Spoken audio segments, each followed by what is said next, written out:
Gérard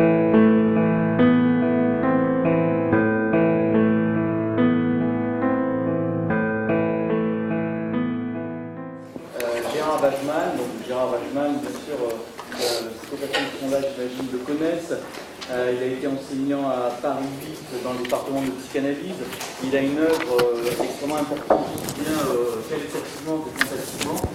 Il y a quelques ouvrages essentiels pour ceux qui s'intéressent au rapport entre art et psychanalyse. Il faut absolument les lire. Je pense à Fenêtre, je pense à L'objet d'un siècle. Enfin bon, il y a aussi un autre ouvrage qui est mais sur la voix, avec une partie consacrée au Castrat et une autre consacrée à Don Giovanni, qui est également extrêmement intéressant.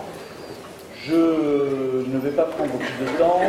On est là pour écouter Gérard Wajman, qui va nous parler effectivement d'une situation qui nous intéresse plus particulièrement, c'est-à-dire qu'est-ce que c'est que faire avec des voix, et qu'est-ce que c'est que faire œuvre à partir de voix. Merci infiniment d'avoir accepté notre invitation. Merci de m'accueillir. Il y a vraiment besoin de ce gros machin? Non, pas. Oui, je vois que j'ai tout de même tout fait pour vous décevoir. Je sentais bien que c'était sur la question de la voix que vous souhaitiez m'entendre.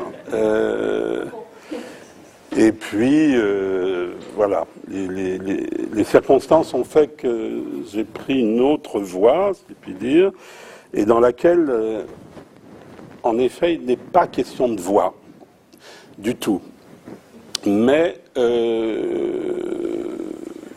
dans laquelle, en revanche, il est question d'une hallucination, d'une question autour de l'hallucination, et du rapport qu'on peut éventuellement concevoir entre l'hallucination et la création. Je ne vais pas du tout développer une doctrine sur le sujet. Je vais vous parler d'une artiste dont je suppose qu'elle est connue et sans doute plutôt bien connue de vous, qui s'appelle donc Yayoi Kusama. Kusama, une artiste japonaise dont j'arrive même plus à savoir quel âge elle a. C'est plus un perdreau de l'année, il faut dire, mais elle est d'une activité frénétique tout le temps. Je ne sais pas s'il y a eu à Nice des expositions de Kusama. Oui, non, sans doute pas. Je ne sais pas si vous avez eu l'occasion d'en voir. En tous les cas, je montrerai suffisamment d'images pour qu'on puisse se faire une petite idée de cette œuvre absolument magistrale, majeure, dont je vais essayer de vous parler un peu. Il y aurait sans doute d'autres choses à en dire, sur un point qui, au fond, ne suit pas, je vais essayer de suivre un fil qui n'est pas celui de l'histoire de l'art, pourrait-on dire, et qui ne sera pas non plus, on pourra le voir, qui ne sera pas non plus celui d'une psychanalyse d'une œuvre, mais au fond qui suit la voie que moi je me suis un peu tracée, que j'essaye pour mon compte de suivre tant bien que mal, qui est l'application très stricte d'un principe lacanien, finalement, qui est que les œuvres d'art nous enseignent. Et que loin de devoir mettre le psychanalyste en position d'interpréter les œuvres, Lacan nous a ouvert la voie à cette conception qui suppose que, au lieu d'interpréter les œuvres, il faut partir de l'idée que ce sont les œuvres qui nous interprètent. Et donc, il y a un savoir en jeu dans les œuvres, et c'est un peu quelques pans de ce savoir-là que je voudrais déployer un petit peu concernant donc Yayoi Kusama. Quand je disais que je ne voulais pas suivre la voie de l'histoire de l'art non plus, c'est au sens où l'histoire de l'art et la critique sont des disciplines qui font des liens. On ne cesse de faire des liens.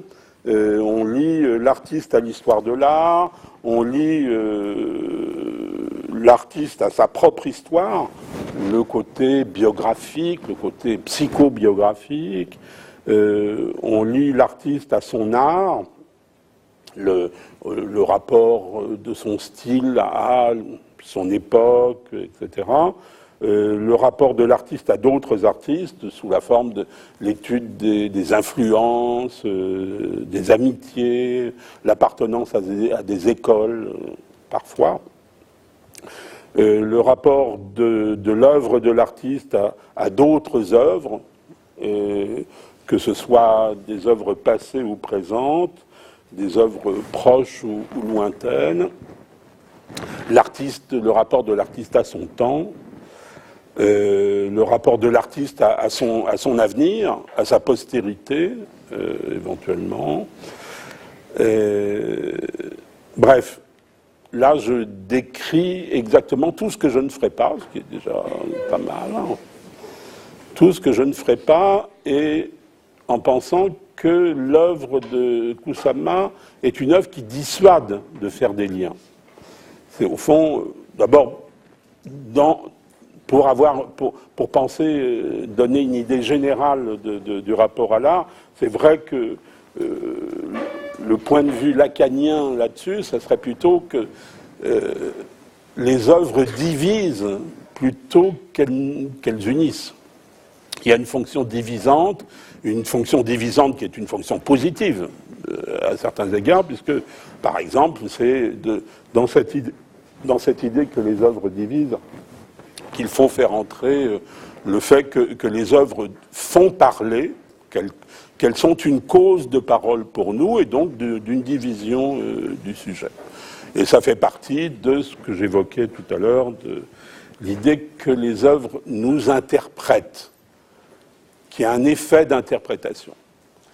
Et d'une certaine manière, ça amène à cette supposition, au moins à cette question, d'un rapport possible entre les œuvres d'art et la position du psychanalyste lui-même. De faire de l'œuvre d'art un objet, au sens où des objets de Lacan, cet objet un peu compliqué qu'est l'objet petit a, d'avoir pensé que l'œuvre d'art pouvait avoir cette fonction d'objet petit a, et de penser que le psychanalyste lui-même serait un objet petit a, ça amène nécessairement à réfléchir sur le rapport que pourrait entretenir l'œuvre d'art et le psychanalyste. À ceci près que les psychanalystes sont rarement des œuvres d'art, il faut bien dire. Enfin, c'est pas à ceci près, c'est pas le seul à ceci près, mais ouais. Ils sont pas jolis, les psychanalystes, souvent, mais le rapport à l'objet supposerait en effet une interrogation un peu sérieuse sur la question, y compris d'ailleurs du point de vue qui intéresse, j'ai cru entendre, qui intéressait beaucoup Jean-Michel Vives, qui est la question de la voix. Au fond, le psychanalyste comme voix, le psychanalyste comme regard, enfin, déclinant toutes les occurrences de ce que peut être l'objet petit a de toutes les possibilités qu'on peut envisager de manière de traiter le psychanalyste. Y ajoutant, d'ailleurs, là j'ai évoqué des objets un peu nobles, si je puis dire, mais enfin comme Lacan a mis dans les objets, il a mis la merde, est-ce que ça veut dire qu'il y a des analystes merdes? Mais bien sûr, mais évidemment, qui sont en position de déchets, en effet, qui font le déchet. C'est une doctrine tout à fait que Lacan a tout à fait développée, dire que amené à à cette formule, au fond, à cette ambiguïté que Lacan a développée à un moment sur le fait que le psychanalyste décharite, et qui fait à la fois le déchet et qui fait la charité. Bon, enfin, laissons ce côté-là. Et donc, je vais vous parler de l'œuvre de cet artiste.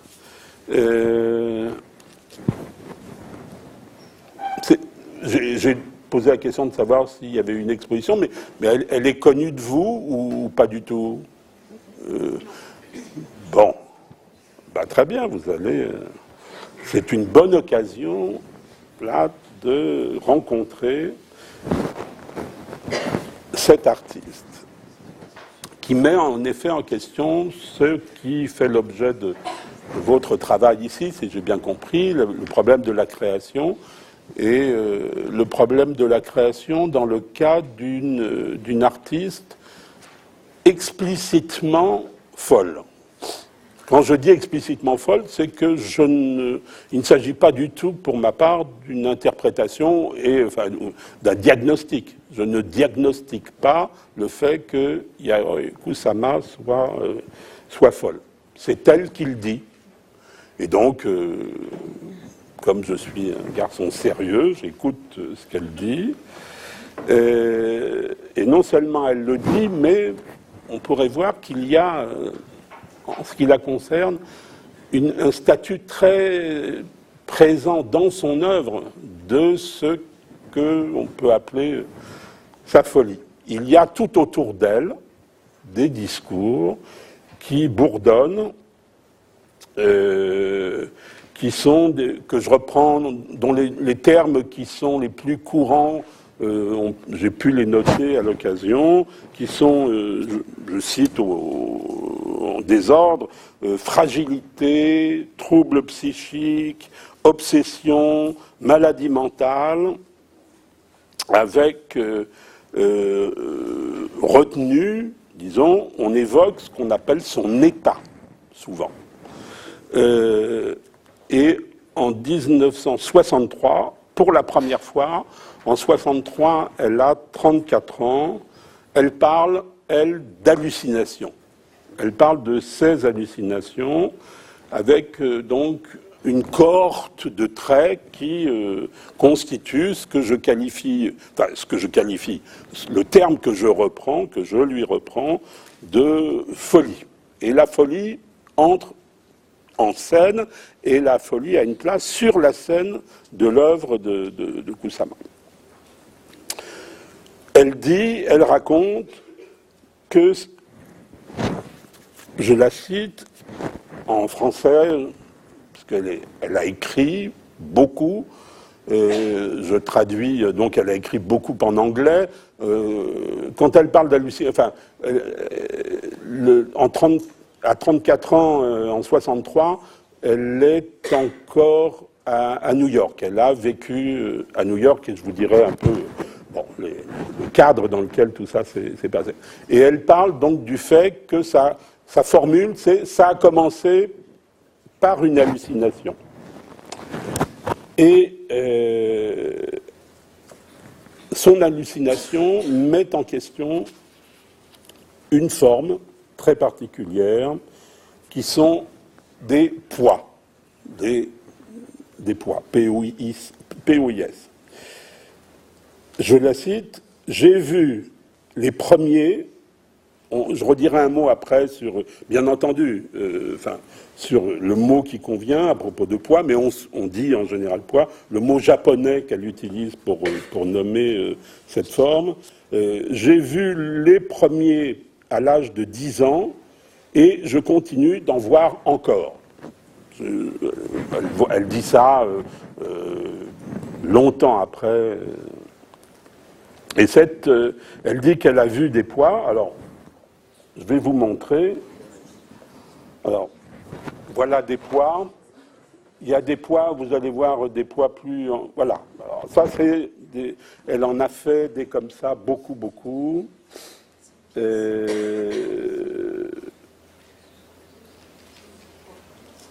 Voilà d'autres poids. je dirai après un mot sur le statut de ces poids, enfin les statuts divers qu'on peut envisager à ces poids. Là, c'est avec à la fois sur les parois et puis sur ces citrouilles.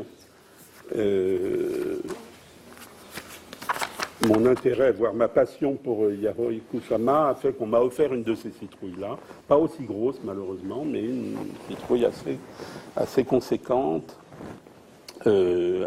formée avec donc ces poids-là. Donc elle dit, j'ai vu ces premiers poids à l'âge de 10 ans, et je continue d'en voir encore. Et cette hallucination, parce qu'elle le dit, elle dit que c'est une hallucination, a été élevée en récit légendaire. Cette folie, entre guillemets, donc, je ne dis pas psychose, mon problème n'est pas de la caractériser à ce point cliniquement, mais de reprendre les termes qui bourdonnent autour de son œuvre. Et donc cette folie est le ressort d'une sorte de storytelling qui est alimenté par l'artiste elle-même, les critiques jouant le rôle de spin doctors. Je cite, les conditions de la première hallucination. Elle regardait le motif de fleurs rouges d'une nappe sur la table et conserva cette empreinte sur sa rétine, tandis qu'elle regardait au plafond et à travers la fenêtre. Les taches colorées s'imprimaient sur tous les éléments mobiliers autour d'elle, sur elle, la rendant comme accessoirement intégrée au décor. On a un moment de déclenchement qu'elle donne comme tel. Et ce moment-là, raconté par elle, devient un récit des origines. Plus tard, on rapporte le rôle décisif joué par un médecin qui s'appelle le docteur Shinho, qui est un psychiatre, un éminent psychiatre de l'université de Nagano. Elle est, bien entendu, à l'époque, elle vit au Japon,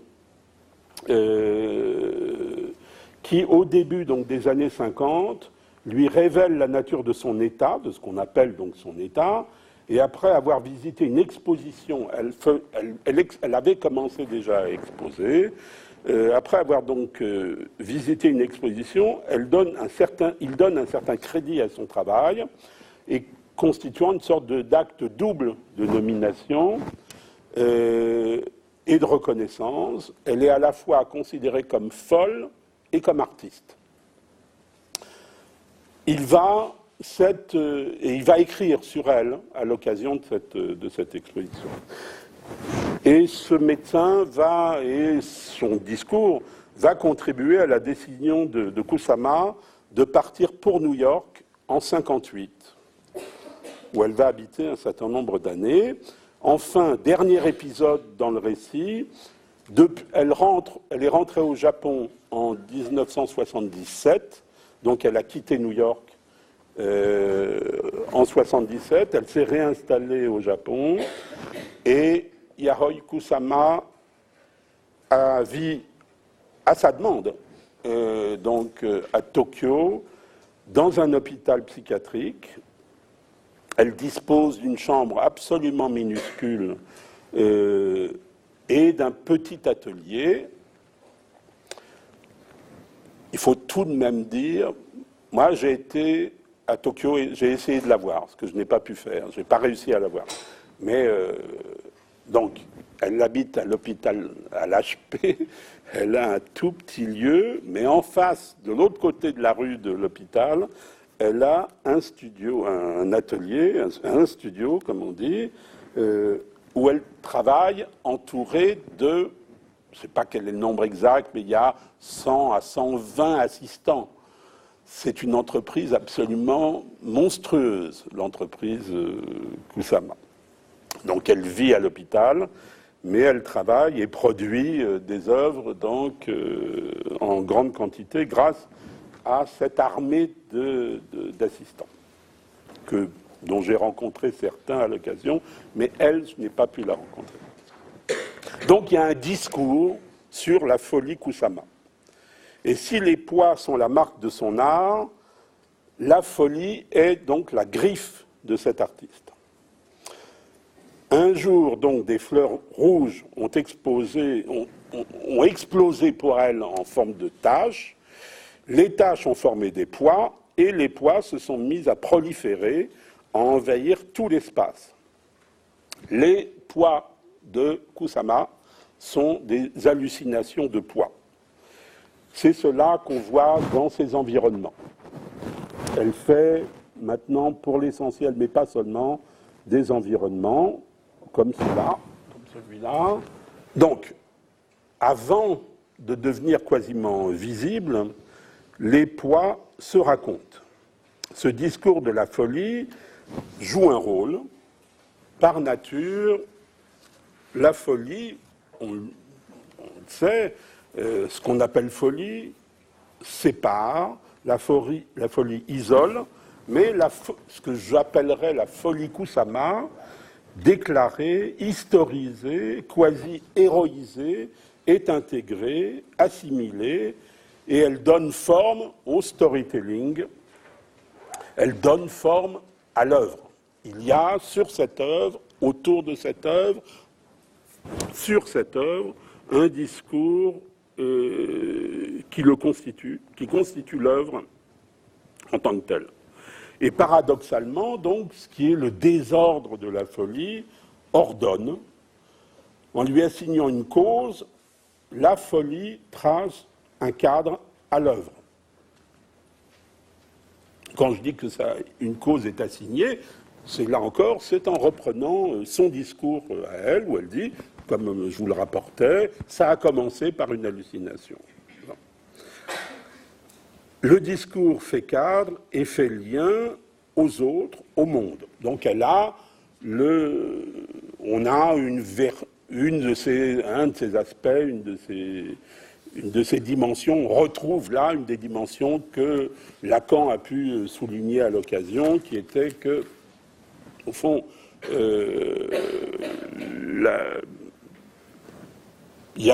si la folie isole, dans ces termes, il ne parle pas de folie, il parle de la psychose, mais quand on a affaire à des artistes psychotiques, ils peuvent être isolés, mais par exemple, dans l'art brut, le fait que les artistes d'art brut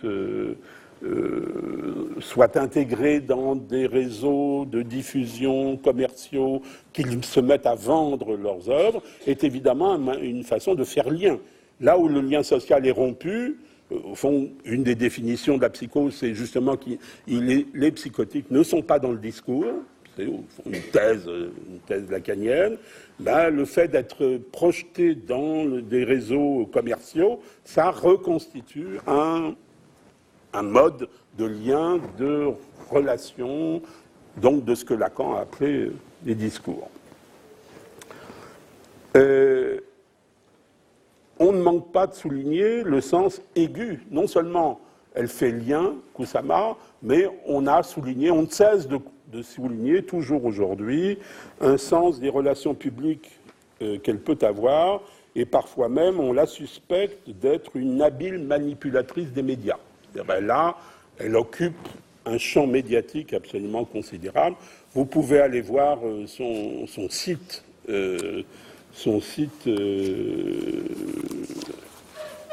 numérique.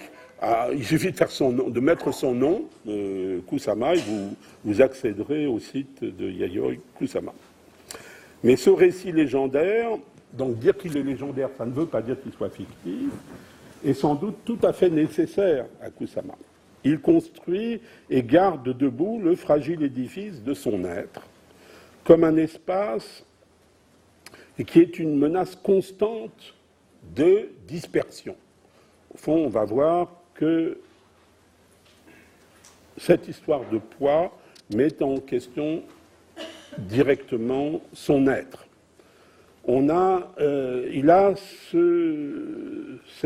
cette construction, ce mode par lequel elle travaille avec ses poids, a la vertu de restituer un lien symbolique éventuellement aboli. Là encore, on retrouve des principes que Lacan a pu faire valoir ou où l'œuvre a fonction de restituer, où l'objet, au fond, qu'on fabrique, peut permettre à un psychotique de se réinscrire dans le discours. Et donc Kusama retrouve ainsi une place dans le monde humain, dans le grand concert des êtres, dans un statut qui est le sien, à la fois folle et artiste. En même temps, le principe organisateur qui figure la folie reste en lui-même assez mystérieux. Et cette dimension ne constitue ni une révélation, ni un instrument interprétatif pour personne. J'en dirais juste un mot. Pourtant, en parlant des poids, Kusama dit « j'en vois toujours ». Et elle fait état d'hallucinations continues qui sont en général traitées par la critique. Alors il faut avoir ça tout à fait en tête. En général, la critique considère là qu'on a une sorte de source formelle, personnelle, comme d'autres. Comme d'autres peuvent avoir d'autres sources formelles, personnelles. L'hallucination des poids devient l'histoire d'un outil visuel, ce qu'on appelle un outil visuel, et sa répétition devient une sorte de sérialité, et Kusama entre par là dans ce qui est le mainstream de l'art des années 60, comme on peut soustraire la part intime qu'implique la référence à la folie qu'elle fait elle-même, un peu plus forte. On dit c'est simplement une source personnelle, plus intense, plus dramatique, mais toujours semblable aux rêves, qui, par exemple, qui peuvent servir de matériaux, en particulier, comme vous le savez, c'est ce qu'on a considéré chez les surréalistes. Au fond, de dire, elle a des hallucinations qu'elle utilise, comme les surréalistes ont utilisé leurs rêves, et il se trouve d'ailleurs qu'on n'a pas manqué de rattacher Kusama au surréalisme pendant au moins un temps. Et les environnements de Kusama donc, sont regardés comme l'expression continuée d'une sorte de vision d'enfance. Donc, il va de soi, on s'accordera, je m'accorde pour mon compte, je suppose que ce sera votre cas aussi, qu'il y a dans plus personne ne peut nier, au fond, le caractère freudien d'une œuvre, dans l'idée qu'il y a une source intime qui anime une œuvre. Et au fond, c'est une position freudienne, elle n'est pas que freudienne, il faut bien dire. Elle n'est pas que freudienne au sens non seulement où il y a eu d'autres, pas seulement des psychanalystes ou des psychologues, mais il y a eu d'autres critiques pour lesquelles l'idée était qu'il y avait dans toute œuvre une part intime dont cette intimité était un matériau constitutif des œuvres. Au fond, Freud se rattache à une certaine idéologie de l'art tout à fait présente à la fin du XIXe siècle. Et du coup, je me réjouis en effet de constater combien les critiques qui développent cette idée se montrent aussi freudiens. On peut s'en réjouir, même s'ils sont freudiens malgré eux. La notion de sublimation semble pour tous si opératoire qu'elle opère même sans la psychanalyse. Au fond, on fait valoir, on donne consistance à un mécanisme de sublimation sans référence même à la psychanalyse, et il va pour tout le monde de soi que l'expérience pathologique de la petite Yaroy trouve dans son art une sorte de développement naturel. Et l'artiste, il est vrai, elle-même y pousse, puisqu'elle parle de ses œuvres comme, je la cite, un développement logique de tout ce que j'ai fait depuis que j'étais enfant. Et ça provient donc d'une compulsion à réaliser sous une forme visible l'image répétitive qui est en moi. C'est sa formule. Ainsi formulé, le mouvement de la création suit le destin de la sublimation qui est tracé par Freud. À la différence de tout un chacun, secrètement encombré des tourments de son inconscient, l'artiste, c'est le point de vue freudien, l'artiste élève ce qui est le plus intime au rang d'œuvre et l'expose au regard. Comme le disait un psychanalyste qui est Éric Laurent, l'artiste finit par vivre de tout ce qui tue tout un chacun, ce qui est vrai. Non seulement il en vit, mais on pourra avoir cette doctrine freudienne qu'il y a un pan de la doctrine freudienne qui considère que les œuvres sont issues des fantasmes des sujets. Le névrosé de base, si je puis dire, les névrosés de base, en général, ces fantasmes, il les paye. Ça lui coûte y compris du fric. Les artistes ont cette caractéristique, sont ceux qui en vivent. Eux, ils vivent de leurs fantasmes, et nous, je vous embarque dans le navire des névrosés de base, mais en général, oui, on paye pour ces fantasmes, c'est comme ça. Pas les artistes. Et non seulement donc l'artiste vit de tout ça, mais en outre, comme vous le savez, Freud rattache à la sublimation le fait que l'artiste trouve aussi par là la voie d'une reconnaissance sociale. Ça convient parfaitement à Kusama. Kusama a œuvré de sorte, non seulement son œuvre, mais son discours et ses capacités de grande communicante à amener à ce qu'elle ait une reconnaissance aujourd'hui universelle. Le problème est que les poids de Kusama ne s'éclairent pas de la notion de sublimation. Il serait sans doute plus fertile, même si je ne vais pas développer techniquement, si je puis dire, cet aspect, il serait plus fertile d'y voir des symptômes, plus que de la sublimation. Et pour mon compte, aujourd'hui, en général, je m'intéresse aux œuvres plutôt du côté du symptôme que du côté de la sublimation. Mais laissons la question pour l'instant de côté. Qu'en dehors du talent qui la distingue, elle soit un sujet comme un autre et une artiste comme les autres, ça va tout à fait de soi. Mais est-ce qu'on doit en conclure que ces œuvres sont comme les autres, qu'en dehors de l'origine de ce qu'on appelle son vocabulaire visuel, elle ne porterait aucun stigmate visible de sa folie? Il ne suffit pas de dire d'où sont sortis les poids pour restituer la place de la folie dans l'œuvre.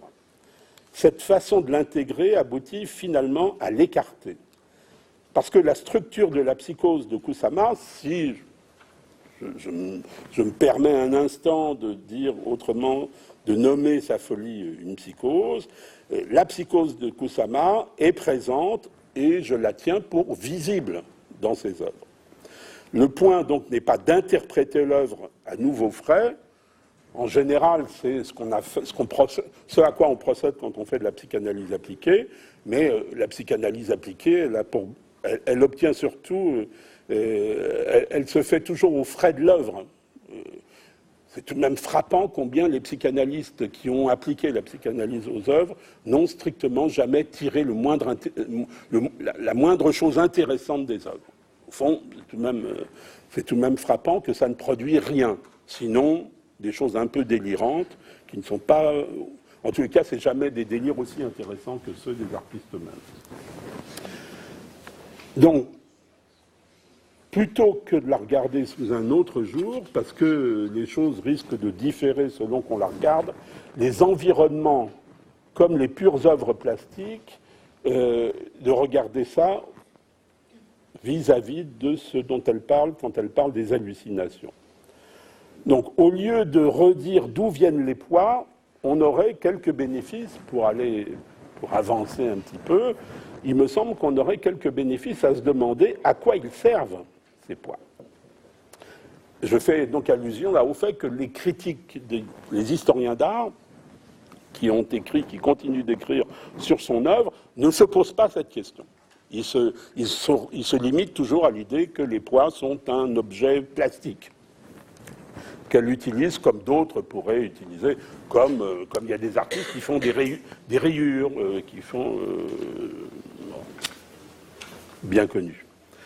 Donc, passer de la question de ce qu'on voit à celle de ce qui se donne à voir dans ce qu'on voit, ça me semble intéressant, parce que si Kusama est folle, ce qui semble tout de même assez avéré, ces œuvres ne sont pas une façon de sublimer un souvenir d'enfance, elles sont des projections de son désordre intérieur et de son désordre présent. Ce changement d'axe du regard comporte aussi un changement de nature des enjeux. Il suffit de bouger légèrement les questions et au lieu de poser cette question « qu'est-ce que les poids ?», on pourrait se demander, et je vais poser la question de savoir « qu'est-ce qu'être un poids ?» Et la question artistique ouvre soudain à une question autrement vitale.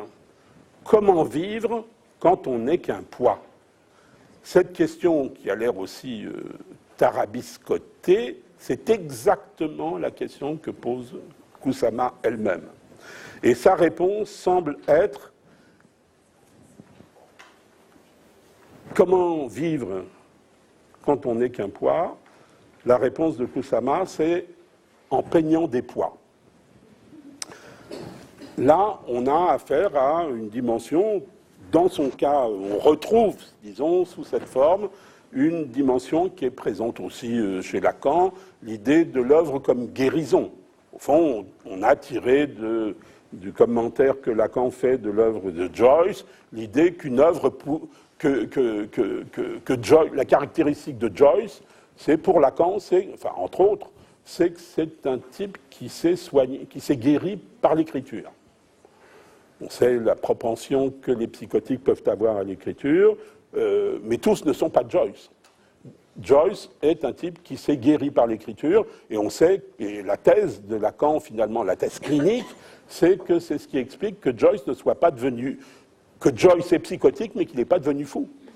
Et que ça a sauté une génération, et que c'est sa fille qui s'est retrouvée à l'hôpital.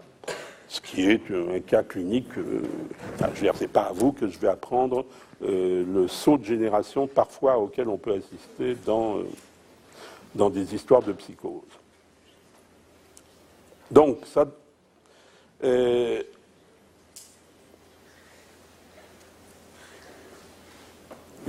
l'idée que teindre des poids, ça peut la guérir, elle le dit elle-même, je la cite, « soigner de ses obsessions en s'y confrontant directement ». Je la cite, je prends cette phrase qui est tout de même assez fascinante, où elle dit, dans un livre que je vais mentionner comme livre, elle dit ceci, elle écrit un livre qui s'appelle en 1960, « Ma vie est un poids perdu parmi des millions d'autres poids ». Elle écrit ça en 60, donc, dans un livre qu'elle a intitulé « Manifeste de l'oblitération ». La couverture du livre en question, Self-Obliteration, qu'elle a publié donc à New York. Et je tiens tout simplement que ce terme, cette formule, ce titre, c'est la formule de toute son œuvre. Et pas seulement la formule de toute son œuvre, c'est la formule de toute sa vie. L'équivoque du mot, on peut dire un mot à propos. Donc, comme vous le voyez, la couverture est elle-même ornée de poids, bien entendu. C'est là où prend toute son importance une équivoque autour du mot poids. Poids ou point. Dot, en anglais, qu'elle utilise, elle utilise le terme en anglais, puisqu'elle parle en anglais à l'époque, par ailleurs, elle parle japonais, mais elle habitant New York, elle parle anglais. Dot, ça peut se traduire soit par point, soit par poids. Et le mot japonais que ça traduit, qui est mizutama, utilisé donc souvent par l'artiste, se traduit par dot en anglais, et qui signifie, alors, mizutama, ça serait plutôt du côté poids. Cependant, l'art et le discours de Kusama demandent de considérer la chose sous ses deux faces, à la fois comme poids, ce qu'on appelle à l'occasion les polka dots chez elle, soit comme point. D'un côté, c'est-à-dire qu'on a d'un côté un objet visuel, graphique, une forme, et de l'autre, quand il s'agit du point, on a affaire soit à une ponctuation grammaticale, la scansion, la suspension, l'arrêt, soit on a affaire à un objet mathématique qui est défini d'être sans épaisseur, ni surface, ni image. Un être, finalement, sans être. Le poids appelle le discours esthétique. La critique d'art a pris en charge le poids. Le point, lui, engagerait une autre sorte de réflexion de nature plus ontologique. Parce qu'en disant « ma vie est un poids », ce qu'elle dit, il faut, à mon avis, entendre « ma vie est un point ». Je voudrais donc porter attention aux dots, les points de suspension de Kusama. Lorsque l'artiste, et qui est donc aussi écrivain, qui a écrit, ça c'est un roman, le livre Self-Obliteration. Quand elle dit qu'elle est un poids, on veut le plus souvent n'y voir qu'une métaphore poétique. Tout témoigne pourtant chez elle que ce n'est pas là une image, mais que c'est du réel. Elle dit que sa vie est un poids, il faut l'entendre à la lettre. Et regarder aussi l'œuvre littéralement.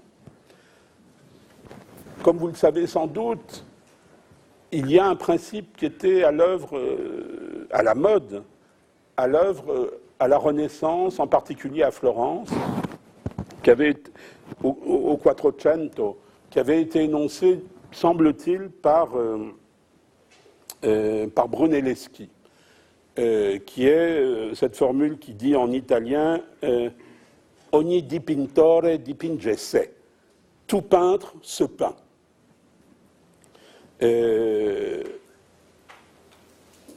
n'ai pas développé la question. C'est d'une certaine manière, alors c'est une formule absolument incroyable puisque ça suppose que toute peinture est un autoportrait, même mais dans l'idée que ogni dipintore, d'ailleurs tout peintre, ça veut dire y compris ceux qui font, à l'époque il y en a déjà, qui peignent des paysages, etc.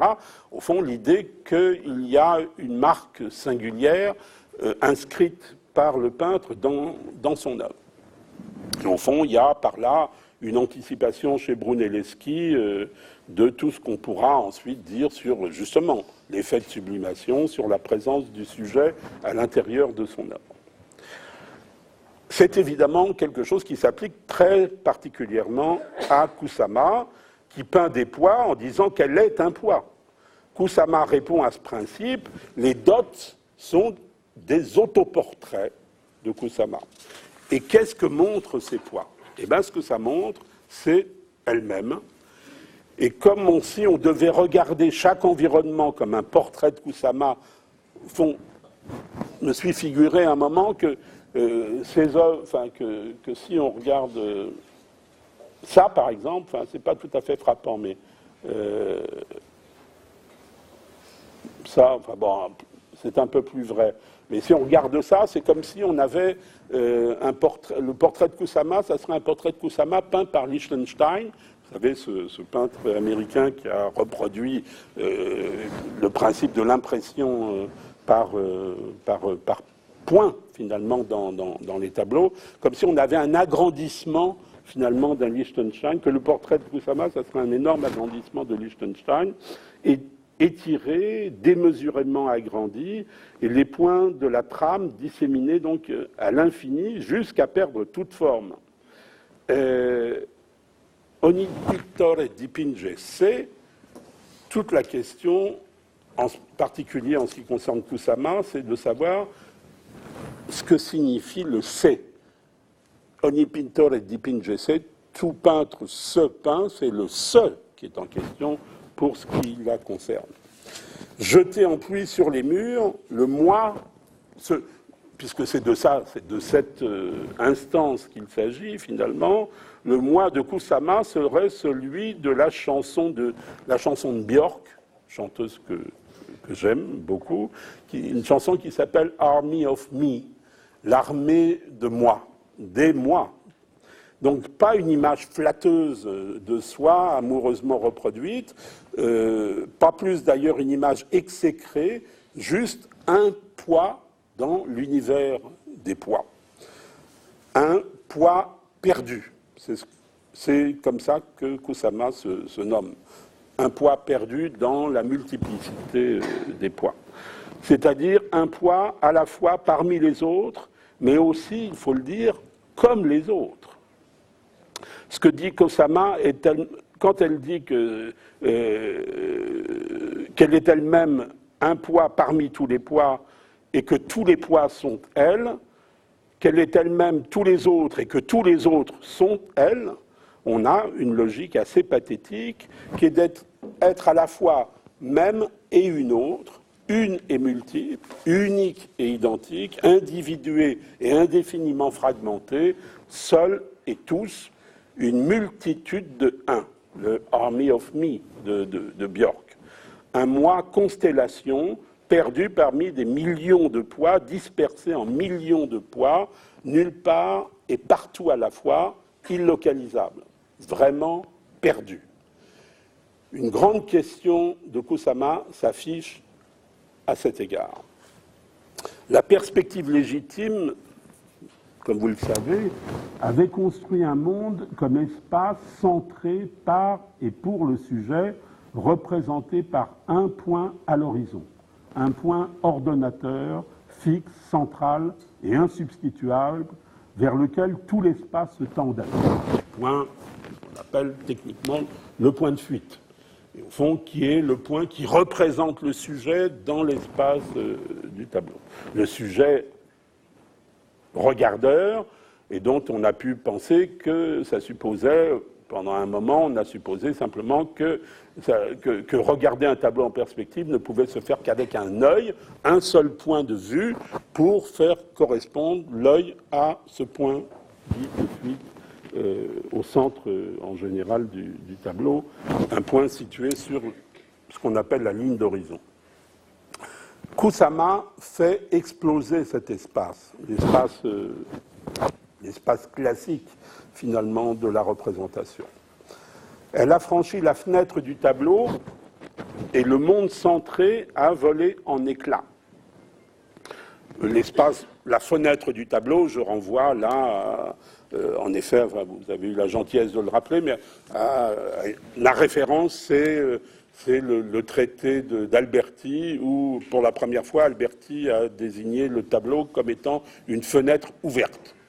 Au fond, l'assimilation du tableau à la fenêtre est une création à la Renaissance d'un immense penseur qui a été donc Alberti, et qui est le grand théoricien de la perspective, comme vous le savez.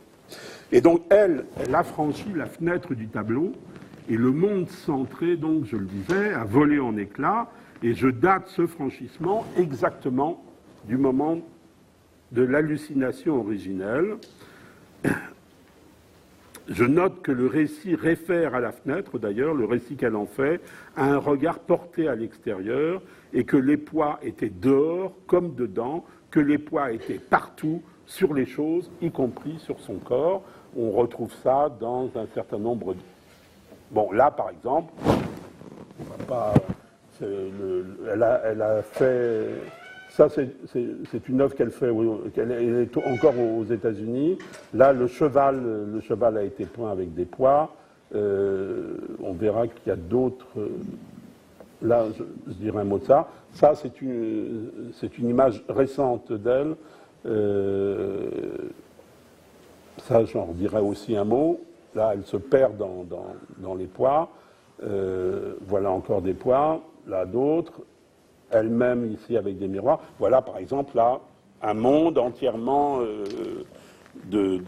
frappé de poids sur les murs, sur le sol, et tous les personnages présents dans l'espace. C'est un univers éclaté, qui est né dans le Big Bang subjectif, donc que Kusama date à l'âge de 10 ans. Un temps zéro, un moment fécond, qui est un moment fécond de son art et de ses hallucinations, et qui est aussi, à certains égards, ce qu'on pourrait appeler un moment de déclenchement, évidemment, qui va orienter toute son existence. Et donc tout le récit tient d'une sorte d'épiphanie, justement, à la Joyce, comme le souvenir, vous vous souvenez peut-être, le souvenir que Joyce raconte de la raclée qu'il a reçue à l'école, et où il a eu la sensation de son corps qui se défaisait, dit-il. Il le qualifie, il se défaisait comme pelure d'oignon. Chaque environnement montre le Big Bang de Kusama et raconte ce qui s'est passé ce jour-là devant la table recouverte d'une nappe à fleurs où elle est elle-même devenue un poids. C'est-à-dire, autant dire que Kusama, ce jour-là, a perdu son corps. Big Bang du sujet, les murs éclaboussés de rouge des environnements de Kusama montrent le Big Splash, finalement, de son corps, en référence à un autre tableau célèbre. Il faut peut-être un instant s'arrêter pour souligner une conséquence particulière de ce destin. Dire qu'on est un poids parmi tous les autres poids, c'est décrire un monde d'identité absolue, donc d'indifférenciation absolue. Et d'abord, quant à la sexuation, poids parmi les poids, Kusama est illocalisable aussi quant au sexe. Son monde indifférencié est fondamentalement hors sexe. Aucune division de l'humanité entre hommes et femmes. Plus encore, chacun y figure une planète disjointe qui s'éloigne des autres. Les poids ne se rencontrent pas. Les poids ne copulent pas ensemble. Ils dérivent dans un univers solitaire et glacé, pour parler comme le poète. Les poids se reproduisent à l'infini, mais ils ne baissent pas. On se souvient qu'au XIXe siècle, Mendel avait formulé les lois qu'on lui attribue, les lois sur la reproduction et la génétique, à partir de travaux justement sur les poids, enfin sur les petits poids, ce qui me concerne. Les travaux de Kusama sont les poids, et les poids de Kusama inscrivent sur les murs de ces environnements les lois de Kusama, et non plus de Mendel, d'une représentation hors sexe, une représentation de clone, finalement. Je parle des environnements de Kusama, faute de mieux. C'est ce qui permet de situer une forme d'art et de comparer les œuvres à d'autres, ces œuvres à d'autres. Mais dès l'instant où on dit que chaque dot représente Kusama, il devient difficile de parler d'environnement comme d'un genre, et aussi d'en parler au pluriel. Chaque environnement est pour Kusama l'environnement en tant que tel, un monde, son monde halluciné, infiniment projeté. Et il faut aussi comprendre que si chaque point de l'espace représente Kusama, cela signifie que chaque partie la plus infime de l'espace représente Kusama. Mais aussi, de tout ce que contient l'espace, chaque être, chaque chose. Cela se voit chez Kusama dans des œuvres où tout mur, meubles et objets sont couverts de poids et aussi elles-mêmes. Ces poids sont épidémiques et éruptifs. Ils grêlent le monde comme une immense rougeole. On voit là que les poids... Juste une parenthèse sur le fait que les poids à l'origine... Enfin, il n'y a pas à l'origine, parce que les premiers tableaux qu'elle a faits utilisent des poids blancs sur des fonds blancs. Mais après, elle a utilisé beaucoup des poids rouges, et je ne peux pas imaginer qu'il n'y ait pas un lien entre le poids rouge et le drapeau japonais. En même temps, le problème du drapeau japonais, c'est qu'il n'y a qu'un seul soleil rouge. Elle, au contraire, c'est une multiplicité par définition. C'est-à-dire qu'il n'y a qu'un seul empereur pour les Japonais. Donc, par là, les poids se définissent non pas seulement comme un monde indifférencié quant au sexe, mais aussi quant au vivant et quant à l'inanimé. Être et chose ne se distinguent plus. Chaises, tables, participant à des performances qu'elle a fait en grand nombre, corps de Kusama elle-même, tous les corps constellés de poids deviennent semblables. oblitéré, la chaise devient identique au corps oblitéré qui s'assoit dessus. Et celui qui est assis est identique à sa chaise. Plus loin encore, je ne sais pas si on en a des exemples.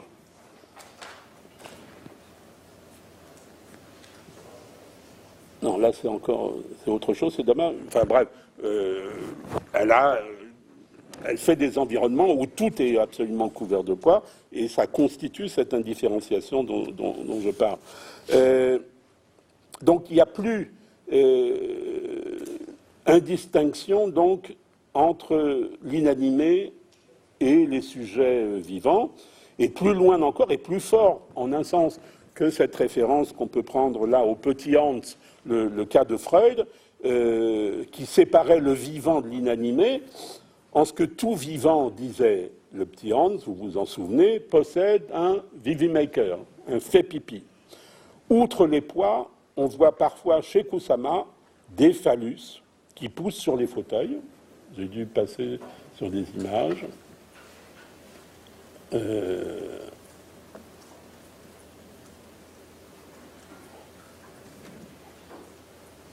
Là, c'est pas un fauteuil, mais enfin, il y a plein de bits dans les chaussures, par exemple. Il y en a absolument partout. Il y en a absolument partout.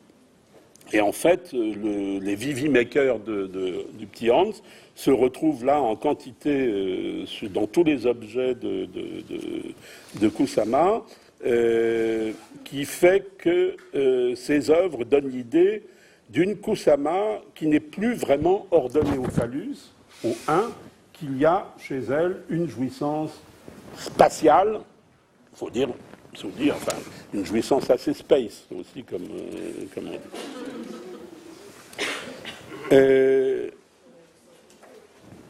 C'est dommage que on n'ait pas une image de fauteuil, parce que ce sont des fauteuils sur lesquels on ne peut pas s'asseoir. Moi, j'ai un ami, un collectionneur qui en a acheté un. S'asseoir, enfin bref, on ne peut pas, vraiment on ne peut pas. Même s'il est astreint au lieu d'exposition, chaque environnement de Kusama est par nature hors limite. Les dots, ces morceaux de corps, forment un ciel étoilé, un microcosme qui s'étend au macrocosme, qui fait galaxie, qui fait univers, et un univers absolument infini, sans bord et sans centre. Ces environnements ne sont pas all over, comme on dit en matière de peinture, ils sont over le all over. Même si on ne voit pas les poids descendre les escaliers, se répandre dans les rues autour du musée, grimper sur les façades des maisons, recouvrir la ville et finir par consteller la voûte du ciel, ils y sont. Enfin, ils y sont sans qu'on les voie. Moi, j'ai découvert, la première fois que j'ai vu une exposition de Kusama, c'était à la Maison du Japon à Paris. C'était des immenses salles remplies de poids, mais les poids allaient absolument partout, dès l'entrée, mais ça ne s'arrêtait pas à l'entrée. Évidemment, ça supposait que les poids allaient à l'extérieur. Elle n'avait pas pu peindre l'extérieur à Paris, mais on devait évidemment supposer ça. Et par ailleurs, bon, laissons cet aspect de côté. En tous les cas, ça met Kusama au-delà de ce qu'on appelle le body art ou le street art, et même au-delà du land art, ça la met dans une dimension qu'il faudra appeler universe art, où l'œuvre se déploie sans principe d'arrêt. Il n'y a aucun arrêt, sinon pratique. Mais ce n'est pas parce qu'il y a un arrêt pratique que l'œuvre elle-même s'arrêterait. C'est une œuvre sans cadre. Elle n'est pas contenue. Rien ne la contient. C'est aussi ça, le côté no limite de la chose, et qui répond évidemment de la structure de la psychose. Il y a un point par lequel ça, c'est tout enfin, je veux dire, ce que j'évoque là est conforme à la doctrine, si je puis dire. Mais laissons-nous... Enfin, il est intéressant de voir ce qu'elle dit spécialement, ce que l'œuvre dit spécialement, nous apprend de plus que simplement ce que la doctrine peut dire. Donc rien ne fait contention, rien ne fait arrêt, et rien ne fait contention, y compris de son corps. Le corps de l'exposition, c'est au fond le corps de Kusama elle-même, Comme ces environnements, le corps explosé de Kusama est une nébuleuse perdue dans l'univers, sans forme et sans place. Et pour nous, entrer alors dans les environnements construits, c'est entrer dans le corps de Kusama, dans la nébuleuse de son corps univers. Un corps punctiforme, fragmenté, multiplié en un millier, dans des millions, une infinité de points. C'est aussi ce que montre ce qu'elle a, une œuvre, une série d'œuvres qu'elle a faites. On en voit là un aspect qu'elle a appelé Narcissus Garden. En deux mots, elle a fait ça la première fois en 1966 à la 33e Biennale de Venise. Moi, je ne l'ai pas vu. Là, ça devait être absolument magique, il faut bien dire. Elle avait fait des petites boules comme ça, miroitantes, des miroirs, sous forme de ces dots, ces boules-là, pour le coup, et il y en avait 1500, et qu'elle a fait répandu dans les canaux de Venise. Et elle a appelé ça, donc ça s'appelle Narcissus Garden. Pas absolument indifférent. L'histoire de Narcisse, comme la doctrine du narcissisme ordinaire, implique l'unité de l'image. Le corps confronté à une image, une de son corps, une forme qui lui donne forme et où il se reconnaît. Et au fond, là, la doctrine la plus basique du stade du miroir selon Lacan, où l'image au miroir vient enserrer, l'image vient enserrer la forme du corps et lui donner une certaine consistance, jusqu'à son éclatement possible, régulier chez tous les sujets où notre image ne nous tient plus tout à fait, ce que Lacan a appelé régression au stade du miroir à l'occasion. Là, on a affaire à autre chose qu'une fonction unifiante de l'image du corps. On a affaire à un éclatement. Dans ce jardin, le corps de Narcisse, penché sur le miroir de l'eau, se réfracte, se diffracte en des centaines de pois scintillants. C'est un narcisse morcelé en 1000 reflets, métamorphosé en 1000 fleurs, dispersé et dissipé en 1000 corps flottant sur les eaux de Venise. Elle a refait cette performance. Là, par exemple, je ne sais plus très bien où c'est, mais elle l'a refaite une ou deux fois. Et les morceaux, donc, épars de l'être de Kusama partent à volo. Dans la ville même, donc à Venise, qui se rêve engloutie, Kusama a donné à voir un corps liquéfié dans la pulvérisation du miroir de l'eau de Narcisse. Une pluie de 1500 gouttes, un corps vaporisé, une sorte de nébia de brume miroitante de 1500 larmes d'argent qui pleurent Narcisse. La référence aux larmes de Narcisse, enfin, ceux qui connaissent l'histoire de Narcisse sauront de quoi je parle à propos des larmes de Narcisse. Narcissus Garden, c'est une sorte de jardin funéraire. Et loin de la performance, on a pu voir Kusama étendue au milieu d'un champ de pois d'argent, elle-même toute vêtue de rouge, les bras en croix, les yeux fixés, tournés vers le ciel immobile, une sorte de vision de Narcisse en dormeur du Val, en référence à Rimbaud, baignant, selon le vers, baignant dans le frais cresson bleu, avec des trous rouges sur le côté. Donc, mais cette image du poème de Rimbaud reproduit 1500 fois, là, pour le coup. Je passe peut-être, là, on va sur la fonction du miroir. En général, j'ai montré qu'il y avait un usage du miroir dans ces installations.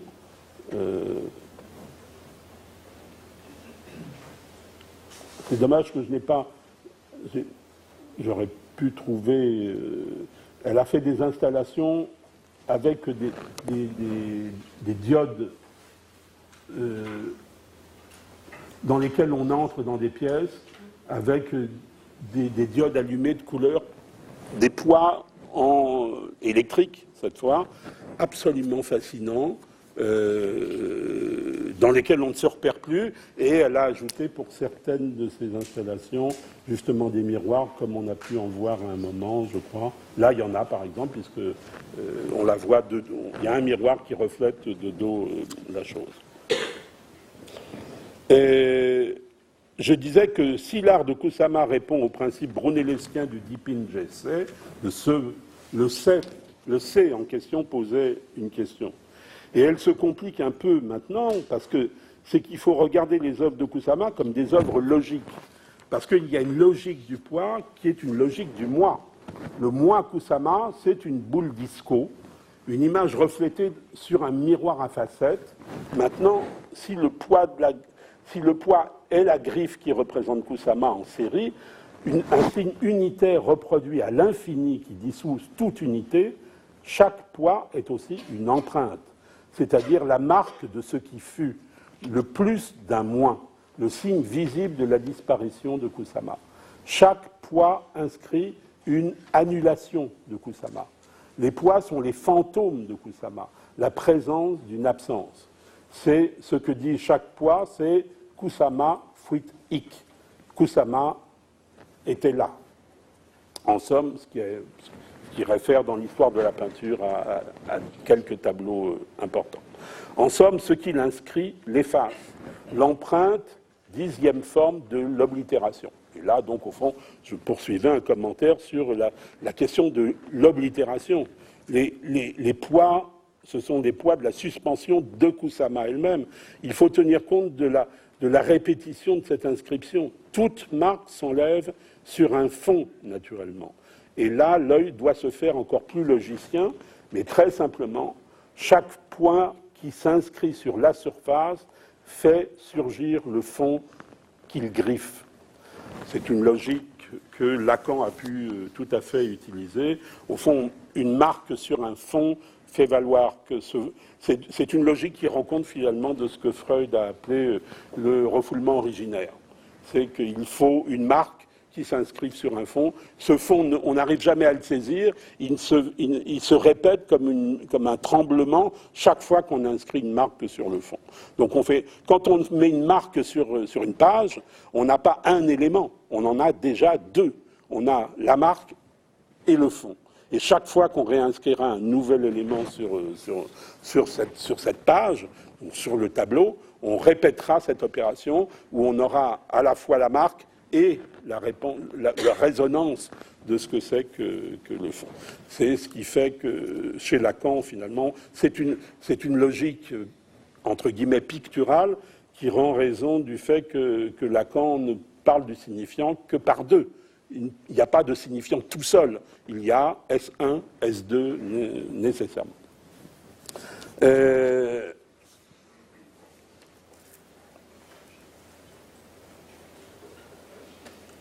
Alors, juste peut-être un dernier mot à propos de cette œuvre, d'une œuvre qui donc tendrait à faire disparaître le corps, le sujet lui-même. On pourrait donc traduire l'injonction lancée par Kusama dans une affiche qu'elle avait faite à New York, que je traduis, qui était « Jetez votre moi dans le vide ».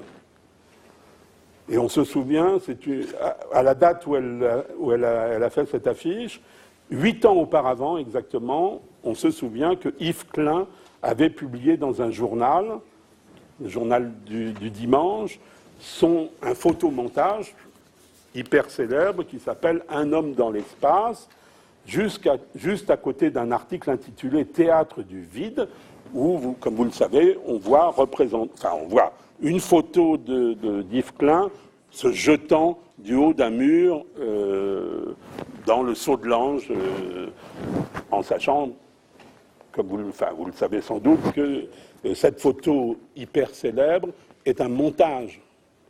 C'est d'autant plus intéressant à signaler qu'il y a un artiste américain que je révère énormément, qui s'appelle Paul McCarthy, qui était à l'école quand il a appris qu'Yves Klein avait... Il n'a pas vu la photo. On lui a raconté que Yves Klein avait publié une photo de lui en train de faire un saut de l'ange, où on suppose qu'il va s'écraser au sol, bien sûr. Et Paul McCarthy, admirateur d'Yves Klein, il était dans une école d'art à Los Angeles. Il est allé sur le balcon et il s'est jeté du balcon.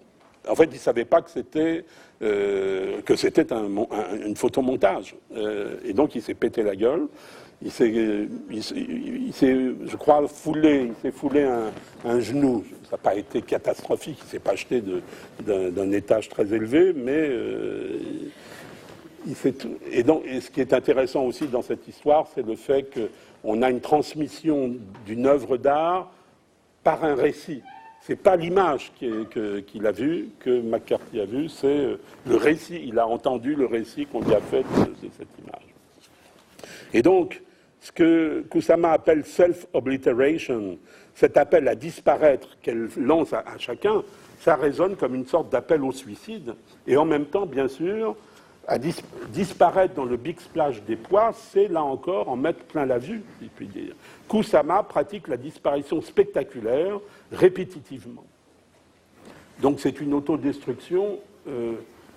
Alors là, je ne sais pas si vous avez eu l'occasion de voir ça. Il y avait je ne sais pas s'il y a eu, j'imagine évidemment, un magasin Louis Vuitton à Nice. Tous les magasins de Louis Vuitton étaient envahis par des images de Kusama pendant quelques temps. Elle a fait des sacs aussi, je crois, avec... trop cher pour moi, je n'ai pas pu acheter ça. Et on avait toutes les vitrines Louis Vuitton. Elle a fait un contrat avec eux pour avoir ça. Donc c'est vrai qu'il y a un côté appel à l'autodestruction, mais c'est une autodestruction extraordinairement rentable, si je puis dire. Bon, enfin... N'entendez pas le moindre reproche de ma part, ça va, ça fait partie de elle a écrit un livre qui s'appelle Manhattan Suicide Addict, où elle dit c'est une suicidaire récidiviste. On traduirait comme ça, une suicidaire récidiviste à Manhattan, ça s'appelle le livre. Où elle devient une sorte... Dire qu'elle est récidiviste, ça veut dire qu'elle répète la chose et qu'elle devient comme Kafka s'était posé comme un artiste de la faim, anorexique. Elle serait une artiste du suicide, finalement. À l'attention, sans doute, des esprits sérieux malentendants, elle a jugé nécessaire d'ajouter une dédicace. Elle dit ceci: je dédie ce livre, donc, qui s'appelle Manhattan Suicide Addict. Elle dit: je dédie ce livre au foyer infectieux de mon esprit et à mes nerfs que je chéris. Et il y a chez Kusama, dans tous les sens, un théâtre de la destruction. Et la scène de ce théâtre, c'est tout à fait son art. C'est la façon qu'elle a trouvé de survivre de survivre à sa propre disparition, qu'elle répète finalement dans chaque œuvre. Je dirais juste un mot finalement pour donner encore un autre aperçu du sens qu'on peut apporter à cette œuvre. Kusama identifiait réellement à un point perdu, c'est-à-dire à un point exclu du monde. Elle est elle-même tous les êtres qui n'ont comme elle ni surface, ni épaisseur, qui ne sont rien. Elle est elle-même tous les points du monde, tous les autres points perdus du monde, c'est-à-dire tous les autres points exclus du monde. Aussi ne cesse-t-elle de reconstruire un espace où il serait possible à elle-même et à tous de vivre, où tous les poids du monde pourraient loger. Sauver tous les poids, c'est la volonté affirmée dans un film qu'elle a fait qui s'appelle Kusama's Self-Obliteration, et dont elle dit qu'elle l'a réalisé, je la cite, pour exprimer mes sentiments profonds et pour sauver le plus de gens possible de leur triste condition de laisser pour compte sur cette terre. On peut bien sûr entendre cela comme un discours politique, dans la tonalité qui dominait à New York dans les années 60, quand elle fait ça, parmi les artistes et la jeunesse. En même temps, je ne peux extraire ce discours de la logique de la folie Kusama. ce que j'ai appelé la folie Kusama. Je ne peux pas entendre cela, ce qu'elle appelle les laissés pour compte, que pour elle, les laissés pour compte, c'est l'humanité réduite au poids, à des points, au non-être, comme elle. Aussi a-t-elle à cœur de sauver cette humanité, ce qui est se sauver elle-même. Du coup, drôlement, il deviendra possible de regarder les environnements de Kusama comme de grandes fresques politiques, où les nuées de poids figureraient la foule immense des laissés pour compte, ce qu'elle appelle les laissés pour compte. Kusama, à cet égard, on pourrait imaginer au fond cette autre version de Kusama comme grande artiste des parias, les Dots Obsession, comme elle dit, comme l'équivalent des Murales de Diego Rivera. Bon. Pour donner un autre versant à l'œuvre. Et finalement, l'art pensé comme moyen de se sauver, ça me donne l'occasion de citer une phrase tout à fait formidable de Deleuze qui disait « La santé comme littérature consiste à inventer un peuple qui manque », disait Gilles Deleuze. Ben, comme art, pour Kusama, la santé, ça consisterait à inventer le monde qui manque. Voilà, merci. Effectivement, tout à fait passionnant, hein, la façon que vous avez de positionner le problème.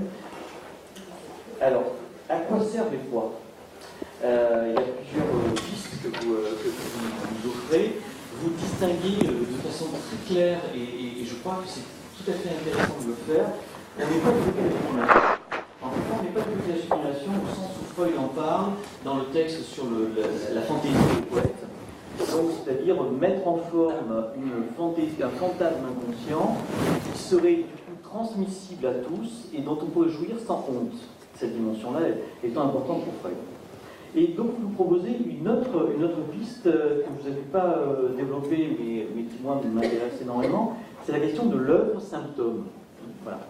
Donc, ce qui paraît un peu surprenant, en tout cas, j'aimerais vous entendre là-dessus, puisque si on suit la piste freudienne, l'œuvre est une formation de compromis. Et j'aimerais savoir, à partir de là, comment vous comprenez l'œuvre symptôme dans le fonctionnement de Kusama. C'est-à-dire qu'on croit le deviner à certains moments, mais j'aimerais que vous le repreniez de façon un peu plus resserrée, si vous voulez bien.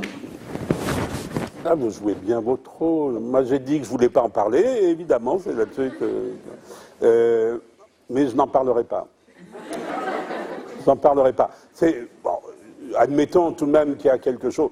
La dimension de l'œuvre symptôme au-delà de Kusama, parce que ça conserve pour moi, ça va au-delà, ça tient au fait que, au fond, il y a soit on a les œuvres fantasmes, soit on a les œuvres symptômes. Et l'œuvre symptôme, ce serait quelque chose qui suppose un caractère lié au symptôme, d'être une énigme, au fond, qui nous interroge, une énigme à lever, au fond, ce qu'est le statut minimal du symptôme, contrairement au fantasme. Mais ce que je voudrais tout de même plutôt... Et donc, quand le caractère de symptôme des œuvres, c'est en effet aujourd'hui... il se trouve, je ne suis pas et de loin le seul à m'y intéresser, je suis un regardeur à la fois attentif et addict des séries. Je pense que les séries sont des symptômes. Aujourd'hui, enfin, du moins pour les séries qui importent, les séries qui importent sont des symptômes. De dire qu'au fond, là, il y a un effet par lequel ces œuvres-là, entre guillemets, même si le statut d'œuvre n'est pas évident, ont un effet ces énigmes-là ont un effet d'éclaircissement du monde. Bon. Je pense que c'est vrai aussi pour Kusama. Mais ce que je voudrais relever, puisque vous partiez de l'idée de la sublimation, je pense que la sublimation aujourd'hui est une notion hautement,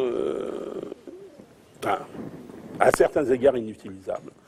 C'est-à-dire, on a affaire, évidemment, Freud parlait de la sublimation à partir de la possibilité qu'on avait de penser les œuvres comme ce qui venait, au fond, restituer, récompenser le prix, le sacrifice que les sujets font pour pouvoir vivre en société, au fond, le prix de la castration. Au fond, il y a une manière de récupérer le prix de la castration pour tous les sujets dans la beauté. Et au fond, il y avait chez Freud l'idée qu'en allant au musée, on récupérait un content de jouissance qu'on avait été obligé de sacrifier pour pouvoir vivre dans ce monde. Quand vous allez aujourd'hui voir des expositions d'art contemporain, ou alors on est un pervers avéré, mais la récupération de jouissance, le plaisir aujourd'hui, il n'est pas du côté des œuvres. Il est clair, je ne dis pas qu'il n'y en a pas, je dis qu'on est confronté à des choses qui ont plutôt un effet d'angoisse plutôt qu'un effet de satisfaction, de retrouvailles d'une satisfaction qui aurait été perdue par les sujets. Et donc, l'art contemporain amène évidemment à amener à poser des questions un peu différemment de celles qui avaient été posées dans les termes freudiens par Freud lui-même et par les suivants, par les psychanalystes suivants. Mais surtout, ce que je voudrais dire simplement, je ne vais pas non plus développer ça, mais à la sublimation, je ferai répondre aujourd'hui une notion qui a été utilisée par d'autres que moi, mais à quoi je donne un sens. J'essaye d'apporter un sens qui me semble plus spécifique, qui est le terme de désublimation. Je pense que Lacan nous a amené à quelque chose qui va de ce côté-là. Une désublimation qui va dans le sens, non pas de... et Kusama entre parfaitement là-dedans. C'est-à-dire des œuvres qui, pour donner toutes les coordonnées qui sont liées à la sublimation et les opposer aux coordonnées de la désublimation, la sublimation, elle va du côté du haut. Pour Freud, Freud était la notion de sublimation chez Freud est une notion qui répond de la conception générale sociale de la beauté. C'est une beauté... Le tableau aimé de Freud, le tableau de référence paradigmatique pour Freud, c'est le Wanderer. C'est le type en haut de sa montagne qui regarde le monde, au-dessus des nuées, qui regarde le monde en bas, etc. Lacan, il nous a en fait invités, il ne l'a pas entièrement fait lui-même, mais au fond, toute la logique qu'il a suivie de la question de la sublimation. Alors, il a donné des définitions qui lui sont propres de la sublimation. Il y en a eu au moins deux. Celle qui consiste à dire élever l'objet à la dignité de la chose.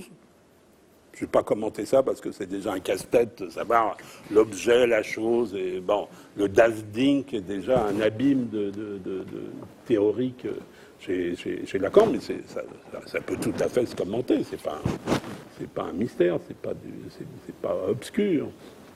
C'est juste un peu compliqué. Mais il utilise encore ça, c'est en 1960. Il dit élever l'objet à la dignité de la chose. Il y a encore l'idée de l'élévation qui retrouve la dimension de la sublimation freudienne. Et je note par ailleurs que c'est les années 60, l'idée élever l'objet à la dignité de la chose, c'est une définition qui n'est pas tout à fait freudienne, même si elle a des échos freudiens, elle n'est pas tout à fait freudienne parce que d'un seul coup, on peut, avec cette définition, si on la garde en tête, on peut penser que n'importe quel objet peut être élevé à la dignité de la chose. La sublimation, c'est élever l'objet à la dignité, non plus à la dignité de la chose, mais la sublimation, c'est le niveau le plus haut de ce qui est en bas. Donc on voit déjà qu'il est en train de il est en train de quitter un peu les hauteurs freudiennes pour se rapprocher de ce qui me semble absolument la question, à savoir que ce qui relève de l'art aujourd'hui tient plus de la chute que d'élévation. Et c'est précisément, et quand Lacan parle, et c'est en ça que les œuvres d'art ont à voir avec l'objet chez Lacan. Pourquoi est-ce qu'il fait des œuvres d'art, des objets petit a? C'est pour beaucoup de raisons, mais aussi pour celle-là qui fait que l'objet chez Lacan l'objet chez Lacan toujours tombe. Dans une fin de cure, l'objet auquel on a affaire, c'est un objet qui tombe. Pour Lacan, l'objet ne s'élève jamais. Il n'y a pas de sublimation de l'objet.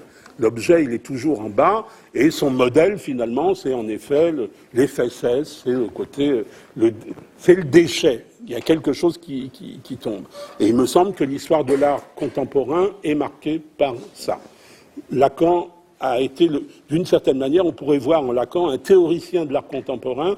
J'étais très frappé de découvrir que, par exemple, que le premier tableau, il y a un tableau qui a été un jour exposé au sol. Un artiste a décidé de peindre un tableau qu'il a exposé au sol. Je croyais que c'était très ancien, pas du tout, c'était pas du tout ancien. Ça date exactement de 1960 et c'est un tableau de Warhol. Warhol a été le premier à exposer un tableau au sol. En plus, c'est pas n'importe quel tableau puisque ça représente des pas de danse. Si on peut, donc on ne peut pas monter sur le tableau, c'est un tableau, mais il est exposé au niveau du sol. Et au fond, à partir de là, l'intérêt que l'art a manifesté pour la question des objets en général depuis cette époque 1960, qui est un moment tout à fait important dans l'histoire des objets en général, de la production en tant que telle, que ce que Lacan a qualifié en 1970, je crois, de montée de l'objet au zénith social. Mais cette montée de l'objet n'est pas une sublimation, c'est la montée du déchet au zénith social. Et c'est ce à quoi on a affaire, nous, tous les jours, dans nos supermarchés, où l'objet est multiplié, où on a... finalement, le supermarché, le monde est devenu un supermarché dans lequel on nous balance la merde produite par l'industrie. La merde, pas forcément des merdes moches, mais c'est tout de même du déchet, c'est tout de même le statut de déchet auquel on est confronté. Et donc c'est vrai que j'aurais, pour trancher les choses, plutôt, alors de façon peut-être un peu radicale, mais mettre l'invention freudienne du côté de la sublimation, je mettrais pour ma part l'invention lacanienne du côté de ce que lui-même n'a pas nommé comme tel, mais ce que j'appellerais là la désublimation. À l'origine, d'ailleurs, le mot désublimation vient pas du champ de l'art, il vient d'ailleurs.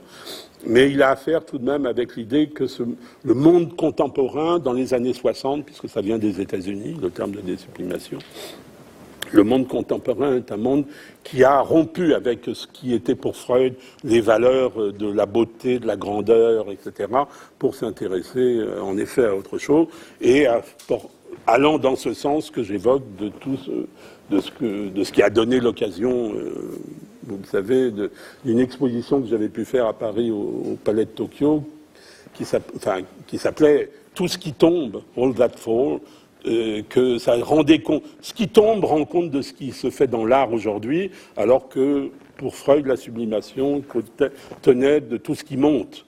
Qu'il y avait une élévation, que l'art était dans un rapport à l'élévation, mais pas l'art seulement au sens de Freud, l'art en général, le signifiant, les symboles montent. C'est pour ça que les monuments sont verticaux. On ne fait pas des monuments horizontaux, on ne fait pas des monuments au sol, sauf quand on décide de le faire, c'est-à-dire où on doit forcer les sujets à marcher, par exemple, sur des monuments, c'est tout à fait une question. Donc, ça a été utilisé par des artistes qui ont fait ça, des monuments au sol, mais justement pour marquer quelque chose comme la descente des symboles, quelque chose comme une perte de la valeur symbolique qui est une valeur qui nous fait monter. Voilà, enfin, en deux mots, la question. Je peux en dire beaucoup plus, si vous voulez. Non, on va peut-être passer la parole à la salle. Oui. Moi, j'avais une question. Qu'est-ce qu'elle dit de cette expression, ce qu'elle dit dans la surabondance des pénis? Est-ce qu'elle le met en lien avec sa théorie sur les croix? Oui. Qu'est-ce qu'elle en dit? De l'abondance de quoi? Oui. Oui, bien sûr, elle le met tout à fait en lien avec ça. Non, mais il est clair, je l'ai cité un petit peu, mais suffisamment en tous les cas pour qu'on se rende compte qu'elle sait absolument ce qu'elle fait. C'est-à-dire, elle est tout le temps l'idée de la profusion, de l'extension continue. C'est vrai pour les poids, mais c'est vrai aussi pour les petites bites qu'elle met sur les objets, dans les maisons, dans les chaussures, etc. Elle le sait absolument. Et donc on a en effet, là, je disais au fond, le fait qu'il y en ait une multiplicité. Alors elle ne le dit pas, ça c'est moi qui plutôt l'ajouterais, mais ce que je disais sur le fait qu'elle n'est pas dans une logique phallique, justement. Puisque c'est dans cette profusion-là, dans cet éclatement-là qu'elle le situe. Alors que la logique phallique suppose, au contraire, le un, la référence au phallus comme symbole unitaire, etc. Elle, ça explose. Mais c'est dans la même logique que les poids, et ce rapport-là entre les deux, elle le fait elle-même. Non, elle ne parle pas de logique phallique, mais c'est transparent. Enfin, elle fait la doctrine de son œuvre tout le temps, sans être une théoricienne, sans se poser comme théoricienne. Ça n'empêche que tout ce qu'elle écrit constitue la doctrine de ce qu'elle fait. Oui. Mais en même temps, le poids, est-ce que c'est pas une tentative d'inscrire une mesure? C'est cerné un poids. Oui, vous avez raison. J'ai dit à un moment, on peut le prendre pour une forme, pour le tenir pour une forme, en effet. Mais c'est pour ça que j'ai fait la balance entre poids et point. Parce que le point, lui, il n'est pas cerné. C'est-à-dire, le point, il n'a pas de dimension. Il est 0 dimension. Et l'anglais, l'usage qu'elle fait du terme de dot, est un usage qui permet de penser l'un ou l'autre. Mais que ce soit une figure fermée, c'est vrai aussi. C'est vrai aussi. Il faut penser peut-être les deux ensemble.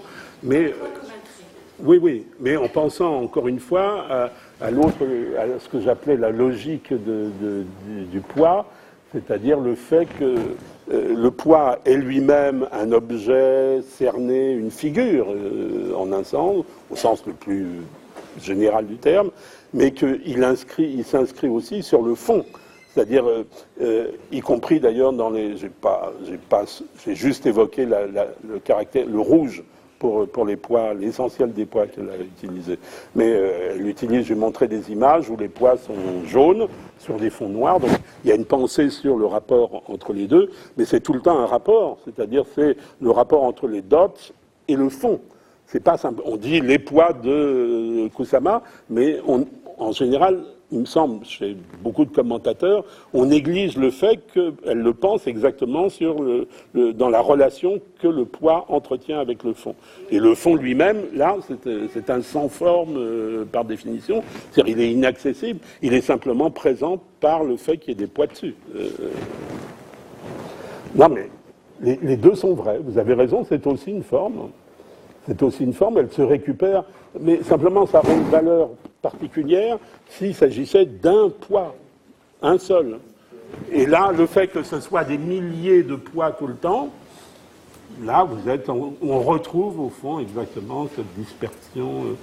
Et alors, je ne vais pas qualifier exactement, mais le caractère, la dispersion imaginaire qu'on peut voir, qui est un trait aussi dans la psychose, ou l'explosion de l'image du corps. Chez elle, ça donne lieu à des œuvres. Donc, j'ai pris comme référence le Narcissus Garden, parce que c'est elle-même qui le nomme, donc il n'y a pas à se casser la tête. Non, le jardin de Narcisse. C'est un narcisse qui ne se reflète plus dans une image, mais qui se disperse dans les 1500 petites boules qui vont aller flotter. J'aurais adoré voir ça, mais malheureusement, je n'ai pas pu aller. J'étais pas à Venise à cette époque, trop jeune sans doute même. Mais c'est la multiplicité qui est en question à chaque fois. Et donc, c'est donné à chaque fois une valeur particulière. Vous avez raison de dire que c'est une forme, mais c'est aussi un point. C'est le poids, mais aussi le fond.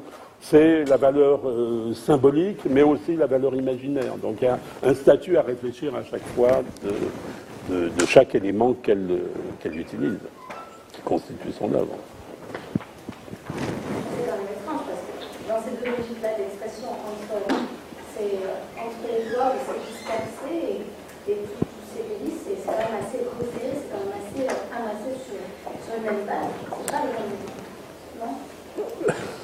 pas que ça vous intéresse beaucoup. Vous avez raison. En plus, c'est formidable. Vous avez à la fois raison, vous avez un peu raison, parce que c'est déterminé par la forme de l'objet. Quand c'est sur un fauteuil, elle les met sur le... Vous avez raison. Mais ce qui est frappant, c'est que ce sont toujours des environnements dans lesquels il n'y a pas que le fauteuil. Il y a, à côté, il y a les chaussures. Et puis les bites, elle les fait pousser un peu ailleurs. Il n'y a aucun endroit où il y a un truc. Jamais. Aucun. Et donc, même quand il y a un objet, en effet, on peut dire il y a un objet, un fauteuil, mais lui-même est donc... il est recouvert d'une multitude de machins, et à côté du fauteuil recouvert d'une multitude de machins, il y a les autres objets qui sont eux aussi recouverts d'une multitude de machins. Ça n'arrête pas. Il n'y a aucun principe d'arrêt de ça. Alors, je vois comme tu signes que déjà nous avons grappillé un quart d'heure à l'université. Merci. Merci beaucoup. Merci à vous.